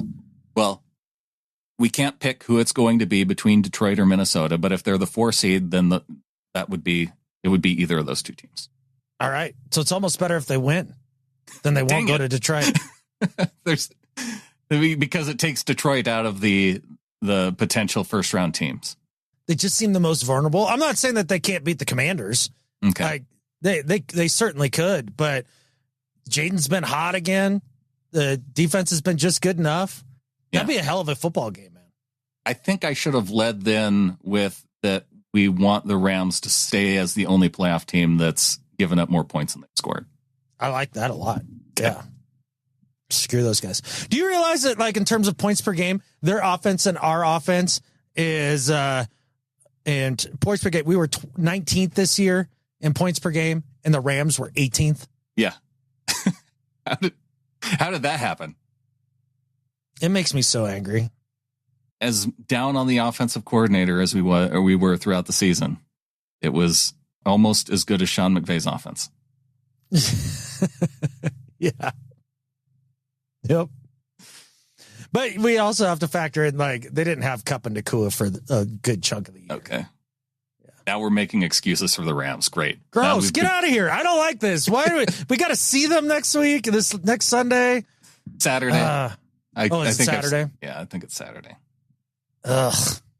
I know. It's gross. And it doesn't even matter, but it still matters because them. I hate it. This is an awful week 18. It's not the greatest week 18, to be honest. No. But it is one of our greatest weeks for thanking our members of the flock who went to getintheflock.com. I think I'm due to also thank our $12 members and above. We've now moved over to the start of the month, so a big thanks to those who have stuck with us, and a big thanks to those who have come in and supported us, maybe come back to supporting us. And we are going to start, of course, with our executive producers, DCH, Ryan Peterson, our YouTube live executive producer, JC Schilling in the 313th. We've got Jake Burdine, and we've got Brian Shaw. And we'll start with some welcome backs to Dan Nicholson, who is back in at 1212. Thanks, Dan. Right on. Appreciate it, buddy. Thanks for coming back into the flock. Also to Jay Owens, who is in at 1212. Welcome back, Jay. Hey, man, like two at 12-12 coming right back in, going into an offseason with no playoffs. Like these are some real flockers, man. Like those are the types of people that I want. These are the people, not the people who rage quit on their Patreon account after the Seahawks. I got one message that said, I'm not coming back until the Seahawks are worth watching again. Well, yeah, we can't help that. Like, come on, man. That's not fair. It's not fair. It's almost like blaming Geno Smith for his performance when he's put in the worst situation in all of football. A big thanks to Ray Waltz, who is in at $36 for the month. And see, Ray just said, I don't need this monthly stuff. I'm in for the whole year. Here's 36. Big thanks to Ray.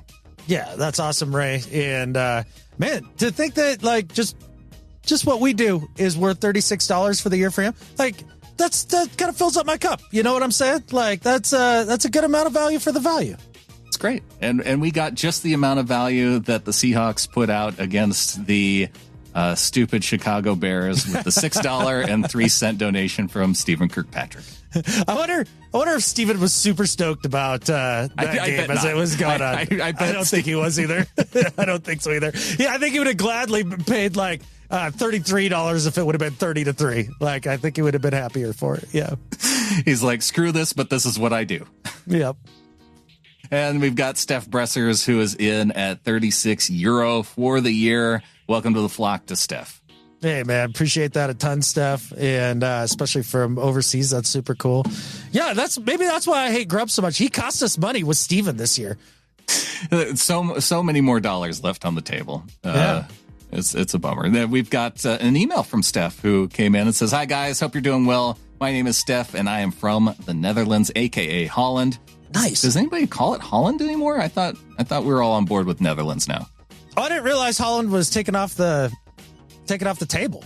Like, I mean, I knew they still called it Netherlands too. I just didn't know that Holland was gone now. No, I just think that Holland is what maybe we used to call it, but now we've come on board with calling it. I believe because there's so many, like Germany, like we call it Germany, but people in Germany call it Deutschland. Like we call it, I think Holland is the U.S. name for the Netherlands. Oh, so we just we're calling it our own thing and being a dick about it. Right. Oh, okay. I got it. And now. so that's All why right, I think you put AKA Holland as in like, this is what we stupid call Americans. It. Yeah, it's actually called the Netherlands. Yeah. No, I'm on board. Okay. Unless I have it backwards. I don't think I do, but I already love this email from Steph. This is great. I'm learning. Yeah. Even if it is a sad week for us Seahawks fans with the playoff elimination, I thought it would be time to end my way too long freeload period. My brothers Renz and Tone are Seahawkers for a while now. My oldest brother Renz went for a year of high school to a little town called Quilcene in Washington. Oh yeah, I know Quilcene well. When he was there, one of his teachers took him, and he didn't know anything about football at the time, to a crazy game later known as the Beastquake game versus the Saints. Oh, wow. As you can imagine understand, that being your first game? Yeah, Holy smokes. It's like this all the time? Amazing. Yeah, sign me up. Man, that's like giving you the best heroin as like the free heroin as a drug dealer. Yeah. As you can understand from that game on, he was then hooked for the Seahawks and convinced us to do the same once he was back in the Netherlands. From then on, we watch almost all the games. If we're lucky, we have a game at 7 p.m. our time, but quite often we have to set our alarm for 2 a.m. to get up and watch the games. Most of the time, it's worth it. except the 6-3 game versus the Bears. And we are always in contact with each other. Some games we watch together, other ones we watch all at our own homes, and then we are in contact in group chat. The chat mainly consists of, yeah, let's go, come on, or catfish. We've had some good years, but we've also had plenty of struggles with OCs. As like you've already said, we have a terrible one once again. We think Grubb must go, and we think to get a new OC with NFL experience that is willing to run the ball, we have plenty of talent, and with some changes in the offensive line, we could be a better team next year. We have a great head coach and just need some help in the offense. Apologies for the long freeloader period, and thanks for the great content. Keep Geno, upgrade the O-line, keep Jones, and move on from Grubb. Not that hard, right? Kind regards from Steph.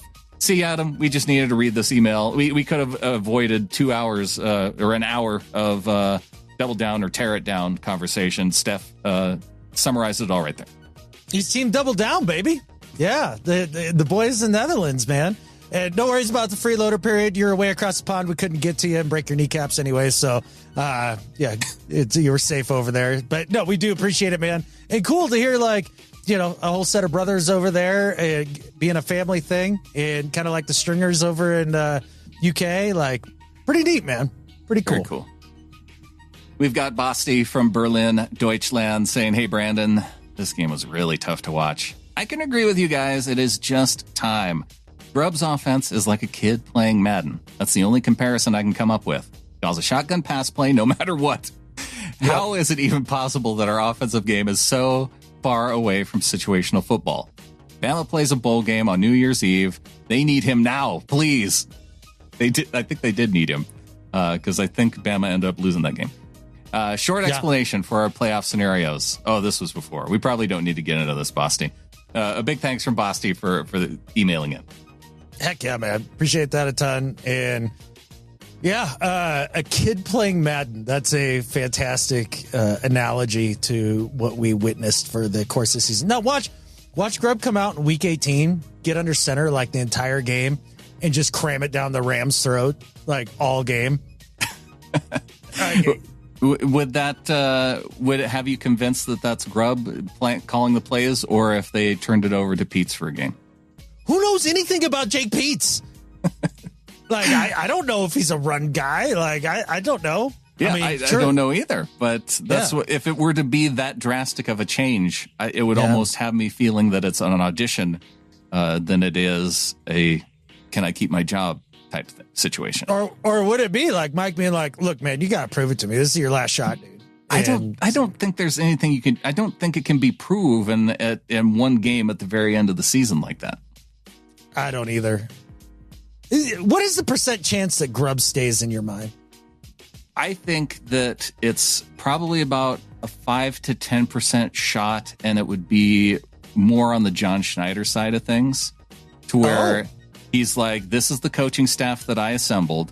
This is my vision of how we want to play football moving forward, and I want to see it if we can make it work one more year. Do you think the Grubb hire was more a Schneider hire than Macdonald? I think it's possible. Like, there was that Brady Henderson report that came out that said that that Macdonald had to be convinced that he could run a balanced offense. Oh yeah, exactly. And so that's almost why it had me thinking. Just look at his South Dakota tape, man. Like, how can you not see it? Exactly. Yeah. So that's what at least has me hedging that there is the potential that it might be another year. I put it like 15, 20%. And the only way that I see it happening is if behind closed doors, Mike and Grubb have been back there and been like, okay, well, this is what we got and this is what we're trying to do. And they've been kind of on the same page through a lot of this. And he really understands where Grubb really wants to go. And is like, yeah, no, we worked around our weaknesses and probably too much, and it just didn't work out next year, though. Like, well, I could also see, like, with Grubb being a very charismatic guy, they might be kind of buddies from putting all this time in together. Can you not be buddies anymore? Well, I mean, it makes it harder to fire somebody who's your buddy. then don't hire him in the first place, man. Like, well, if you're gonna know each other before, that's what I'm saying. Yeah. It's like, that's true. I like working with you, and we can fix it. You know, kind of. I wish just like being a good, cool dude, like translated automatically into being an awesome offensive coordinator. Because I do. I really like the guy. I know. It's hard. Yeah. Brian and Omac emails in, says, Brandon, Adam, I was an executive producer and will be again. Unfortunately, I'm having a hard time with my ex-wife. Oh, wait. Am I supposed to read this one on air? Hey, man, I can fill in the blanks so it doesn't get personal for him.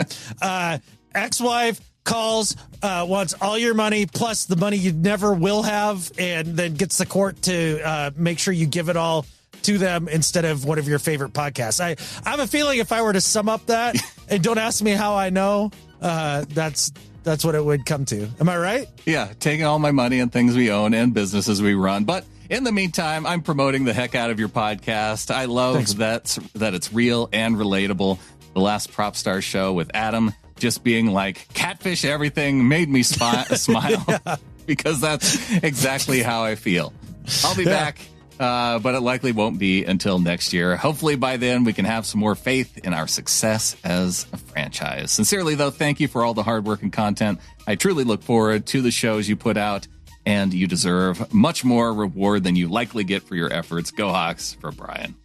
Hey, Brian, we appreciate it. Appreciate all the support you've given, in, monetarily in the past, and no worries going forward, man. Like, if anybody can understand exactly what you're going through to a degree, like, just keep your head up, buddy. Just keep your head up. She can't take it all. You still have you. I promise you. Yeah. Again, don't ask me how I know. Adam still has his soul.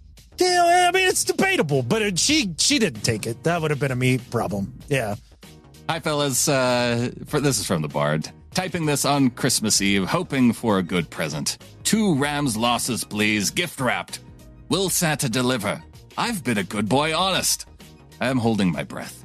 As for Sunday's game, it was live on Sky over here at 9:05, so it was a good time of night. But the interceptions stopped me sleeping after. I was happy with all sides of the team and thought we did well, but the difference was the quarterbacks. I'm not shouting for Geno's head like some people, but must concede that the interceptions killed us. Let's just go and beat the Bears and see what unravels. If we do, we'll go like last week with something to play for, and that's what we wanted. Everything crossed from the Bard. John did not have a happy Christmas, but maybe John can have a happy New Year. Yeah, like the rest of us. I meant to ask you at one point on one of the shows that we did you feel better after the Vikings loss or the Bears win? Yes. After the Vikings loss. Yeah. I did not feel good after that Bears win. And I think that's probably why I'm more into that, tear it down. Because like the Bears game, that kind of broke me a little bit, I think. Totally understand. Look, I'm more on double down, but I think there is a legit tear it down argument for a change, right? Like, it's not like we've come on this show and talked about this every week and every season, like some other podcasters that all they want to do is tear down the organization. And I guess maybe have it sold to somewhere else. I don't know, because it's never enough change. Well, and this to me, it seems like if you're going to do the teardown, it's the right part of the Macdonald window, right? Because you've decided that he's going to be the guy that you want to do this with, and he's the right guy for the job. And so that's what makes this the window for it. Yeah, I agree. All right. We've got our Pick'em League, Adam. Nice. We've got, Dirty Money. With the number 1 spot for week 17, coming in with 15 correct picks and had the highest tie-breaking score of 53, with that Detroit-San Francisco game being 74 points. Wow. Yeah. That's wild. Well, congratulations. We had 2 people with, the only game. Yeah. 3 people, they only picked the Indianapolis Colts to win. I think everybody picked Indianapolis to win. And Drew Lock came out and played the game of his life. Drew Lock might get paid this offseason. He might be. I could see a lot of teams thinking that, especially based on having a game like that toward the end of the season. Mm-hmm. Yeah. He's still young. He's basically Sam Darnold. Exactly. Hey, Adam, what do you think about the Seahawks and getting Drew Lock? I'd be for it. Get rid of Sam Howell. Bring in Drew Lock. Absolutely. I'm available to play backup quarterback if they want to upgrade. All right.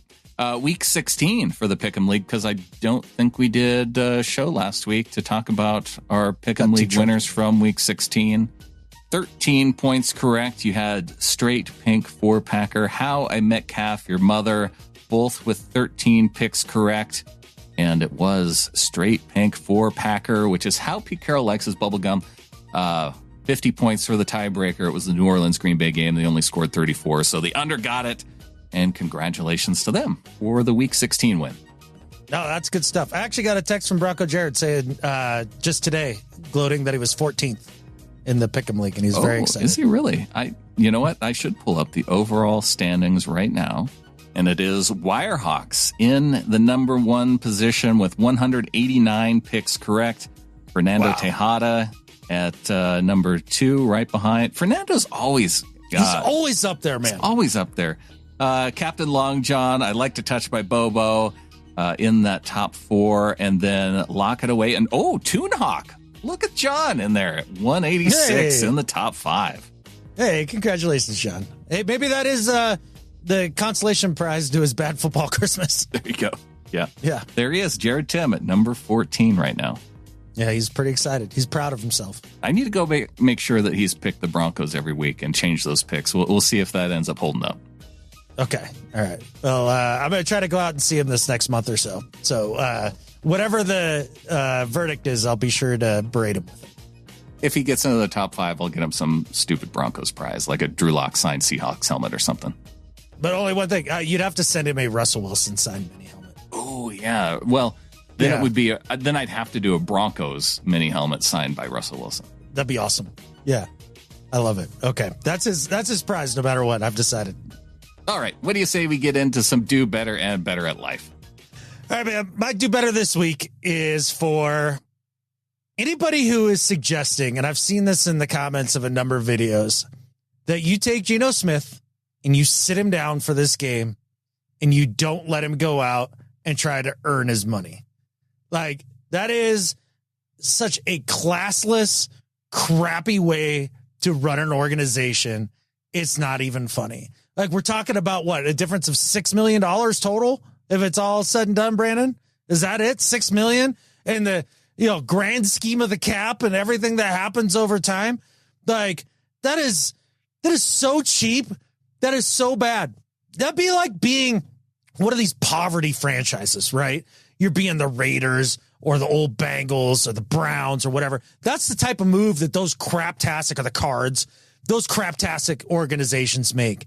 This guy's gone out and been a warrior for you. And like, he didn't sign that being like, yeah, man, I'd like to try to get to those escalators. But, if we're out of it, then of course, don't let me play all the games to actually try to get my escalators. Like, no, they're like, I want the opportunity to go get it. Geno has given himself, 3 years here of going out and being the leader of this team, and he deserves the chance. And for anybody to suggest that he's just a bum, he doesn't even deserve the money, any of that stuff, you're a cheapskate and you'd be an awful NFL owner. And that's the type of thing that makes it so you get 0 free agents going forward. It's a terrible idea. It's a terrible policy for the team and the locker room and the organization as a whole. Over $6 million. Get your head out of your butt if that's what you're thinking, and do better. I think that one thing that people should realize too, that is part of it, the fact that it is a non-guaranteed escalator. And so the only time it's then guaranteed is if he's on the team at the start of the new league year. We talked about it a little bit in the first half of the show. And so I feel like if that's going to be then part of the negotiation, if they decide to keep him on the team in the long run anyway. So if you're just so locked in on, I want my team to be awesome, that you want to have as much money for the salary cap just recognize that it's non-guaranteed money that he's going for right now. So sitting him down would be the worst idea for him to not even have like a chance at getting that money. That's how bad that idea is. Absolutely. You talk about you wanting your team to be awesome. It actively hurts your team. It hurts your locker room. It hurts the culture. It hurts the potential of bringing in free agents. Again, it's how poverty franchises run. And your head coach understands that, which is why he was up on the podium saying, hey, all these guys are going to play and we're going to try and get them. We're going to try and win, but we want to win and get them whatever contract escalators they might have. Like Laken Tomlinson, that would be another situation to where, we'll sit Laken Tomlinson so he doesn't get 95% of the snaps or whatever it was in his contract. So that way he doesn't get $2 million bonus for his year either. Like that. I'm not a big Laken Tomlinson fan, but the idea that you would sit a guy just so he can't make his extra $2 million, even though he's been perfectly healthy all season, and that's what you negotiated contract wise, like that's Bush League type stuff. If you don't take care of your guys will never take care of you. Like that's just the way it is. Will I do better this week? Speaking of poverty franchises, Sean Payton for the Denver Broncos. Adam, Sean Payton. He had the opportunity at the end of the game against the Bengals to go for 2 points and get the victory, secure their spot in the playoffs. And it was in a situation where it had all the hallmarks of going for 2 points. They're playing on the road. That Broncos defense had been run up and down the field over and over by Joe Burrow, like that entire third quarter. And it just didn't seem like they were going to be able to get a stop. Sean Payton decides to go for the single point to push it into overtime. And you know what part of the excuse was that was part of his thinking, Adam? He thought it would be fine to play for a tie because a tie would have been the same effect of securing their playoff spot. Sean Payton actively admitted to being okay with playing for a tie in overtime rather than just playing to win and lock up the playoff spot that way. They still have an opportunity to get in the playoffs if they go out and win their game against a Chiefs team that's playing Carson Wentz as their starting quarterback in week 18. Sean, go out, get your wins when you have the opportunity. Don't play for ties in overtime. Do better. Okay, so there's 3 possible outcomes of this game. A win, a loss, and a tie. Yeah. And 2 of them were outcomes that would allow you to lock up your playoff spot, right? Yeah. And so he kicks the extra point knowing that now he's basically got a tie or a win, both get him into the playoffs. Okay, but did you miss the point to where their defense was giving up drive after drive? Yeah, I don't know. I didn't watch the game, but okay. Yeah. I feel like I think maybe your take would be a little bit different if you watched the game. Maybe it would be, but at the end of the day, too, like, I mean, if you're just mad at him for playing for a scenario or possibly playing for a scenario that puts his team in the playoffs, like, why are we mad? I think that playing for a tie was not a very good option with the way they were playing defense. Like just normally, not very likely. Yeah. Okay. Yeah. Again, I didn't watch the game, so I just played a little devil's advocate there. You know, I don't know. I hear you. I hear the devil's advocate and you coming out, and I don't appreciate it. It was just evil and wrong, like the devil usually is. How to better at life. All right, man. My better at life than Skip Bayless this week is for Geno Smith. And it's just because we're now at the end of this season. And I feel like what Geno did this year in terms of his leadership and basically just pulling one half of the ball along throughout the entire year, almost by himself because of his offensive coordinator, and playing through injury, being tough, being a leader, and still putting up a pretty good season. A guy who's woefully underappreciated around the league and somebody that you can easily get behind as being the face of your franchise in terms of the dude.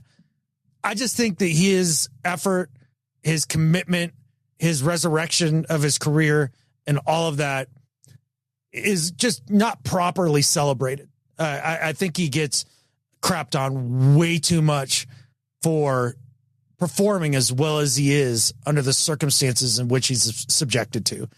So to my captain, to my quarterback, just in case he doesn't come back next year, because it is a possibility. I just wanted to say, Geno Smith, better at life than Skip Bayless.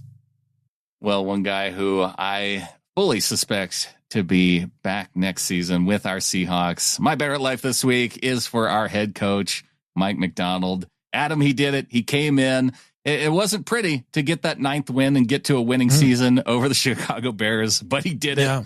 He got the 6-3 win. And I think maybe it is fitting that it was with his defense then only allowing 3 points to get him there to that 9-win mark. Something that at the start of the season, with the way the defense was playing, it didn't look like it was within range. And he was able to turn the defense around in the middle of the season, get it playing to where at the end of the season, we can have the conversation of whether or not we double down or tear it down, because the way it was looking at the start of the season, I think fully many people would have been on board with tearing it down. But it's only because of Mike Macdonald through the second half of the season, getting this defense into the position that he did, and for that, better at life than Skip Bayless. It was an awesome job on defense for Coach Mike in his first season with a shortened off season and all of the tumult that they kind of went through early on, and being behind the sticks from the get-go and being very let down by an important hire. Hats off to Mike. I mean, it does feel like we've got the dude. He's got his part of the team on lockdown and moving in the right direction. And we talked a little bit at the beginning of the year, what does success look like? If 9 wins was a disappointment last year, then, what's a successful year this year? And I think we both agreed that it's not so much the win total, but more like, I want to see progress defensively. Like, first and foremost, that has to be something that happens. And we saw it in big progress too, in a style of football in terms of defensively that I'm fired up for. And that's why I say double down, baby. Let's do it. Look, if you would have told me at the beginning of the season that Kobe Bryant would have me excited about his future. Yeah, that's a great example. that Mike Macdonald did that for me and for us as fans. And that is an incredible job. Oh, absolutely. Having the balls to just take the linebacking core and be like, nope. Yeah. And then in the middle of the season and be dead right about it and really upgrade things, like just a lot of things like that. Staying the course. I think the messaging is good. I think his energy is good. And we'll see how it goes for the young coach. But yes, I guess it's a positive first year. Is the way that I would say it. Positive first year for you, for us, for our team. A positive year for our $12 supporters and above. Really want to thank everybody who is helping to support this podcast. Even if you're not at the $12 level and above, we thank you. But once a month, we like to make sure and thank our members at $12 and above in the special way at the end of the show. Keith Ketover, a.k.a. Flocktimus Prime, University of Cybertron, Little Flockers, roll out. DCH from Sparks, Nevada, the University of Montana Grizzlies. Gary Blum from Chappaqua, New York, and the University of Pennsylvania, your 2016 Pick'em League champion. Ron Pepper, UNLV Runnin' Rebels, San Francisco, California. This is Hawk Van Dyke from the beautiful city of London and the capital of the UK. Lisa in Seattle. Samuel Gelber, NoHo, California. David Van Cleve, Camas, Washington, home of the Papermakers. Leo Jesse, Luleå, Sweden, from Luleå Eskimos and Rennes, France. Aaron Fisher, coming in from Henderson, Nevada. Go Hawks! Chris Boucher, a.k.a. the biggest little flocker, South Central Louisiana State University. Go Mud Dogs. Hey, it's JC Schilling, back from Germany, living on beautiful Whidbey Island now with Quinn and Hudson. Go Tyler! Go Geno! Go Hawks! Marty from Down Under, Australia. Go Hawks! Hey Seahawkers, my name is Garen Taylor. I live in one of the most beautiful places in the world, North Idaho. # on the roads. Go Hawks. You heard from our executive producers, DCH and JC Schilling. Also a big thanks to executive producers Ryan Peterson, Jake Burdine, and Brian Shaw. And continuing down the list of $12 supporters and above, starting with Rebecca in Manhattan Beach, California, Christina in Manassas, Craig in Camas, Jeremiah in the Bronx, Sven in Berlin, Deutschland, Kevin in Great Glen, England, Brandon in Huntersville, North Carolina, Jonathan in Ridgefield, Brian in Omak, Jay in Linwood, James in Beaux Arts, Pepper in Greer, South Carolina, Hector in Monroe, Craig in Surrey, BC, JC in Horsford, England, Brian in Berlin, Connecticut, Connie in Gothenburg, Sweden, Tracy in Kaneohe, Hawaii, Marvin in Riverdale, Utah, Jeffrey in Kansas City, John in New York, Tim in Olympia, Glenn in Ocoee, Florida, Patrick in Sacramento, Bryson in Eltopia, Jeremy in Federal Way, Josh in Candor, New York, Ken in Hutto, Texas, Mario in Seattle, Paul in Portland, Daniel C. in the Greater Hochdom, Norma in the Greater Hochdom, Cora in Ditters, Deutschland, Anders in Vila, Denmark, Warren in Dundee, Oregon, Rafe in Beaverton, Oregon, Chris in Austin, Amy in Squim, Richard in Killeen, Texas, Joseph in Vancouver, Eugene in Henderson, Nevada, Jeff in Bainbridge Island, Marlon in the Greater Hochdom, Ryan in Salt Lake City, Utah, Jamie in Oswestry, England, Alexander in Oranienburg, Deutschland, DJ in Menifee, California, BB in the Greater Hochdom, Joshua in the Greater Hochdom, Spooty Poo in Olympia, Kayla in Vancouver, Tanner in Kalispell, Montana, Mark in Bexley Heath, England, Gordon in Valdez, Alaska, Jeff in Gilbert, Arizona, Jason in Panama City, Florida, Sean in Cascade, Iowa via Kalispell, Montana, RJ in Kellogg, Idaho, Jason in Portland, Oliver in Fort St. John, BC, Ian in Seattle, B-Walls 22 in New York, Jay in Fairbanks, Alaska, Ovary Smasher 69 in Phoenix, Russell in Harpenden, England, Sam in Alamonte Springs, Florida, Chris in Manchester, England, Corey in Robertson, Australia, Greg in Lake City, Colorado, Charles in Bremerton, Nathan in Fife, Mike in Kelowna, BC, Ken in Stanwood, Stu in Navarre, Florida, RJ in Bucyrus, Kansas, The Poetrist in Boise, Ranger Luke in DuPont, Nate in Solna, Sweden, Martin in Ferrum, Denmark, Jeremiah in the Greater Hochdom, Root in the Greater Hochdom, Kyler in Tioga, North Dakota, and Dan in Seattle. Once again, big thanks to all of our $12 supporters and above. Adam, it's been a great year. Past year, it could have been better. But hey, we've got a 2025 season with our Seahawks that no matter what they decide to do moving forward, it's going to be fun to talk about and fun to watch. Absolutely. I'm very grateful to the organization for making things interesting. I mean, at least it's not boring. And this offseason is far from boring.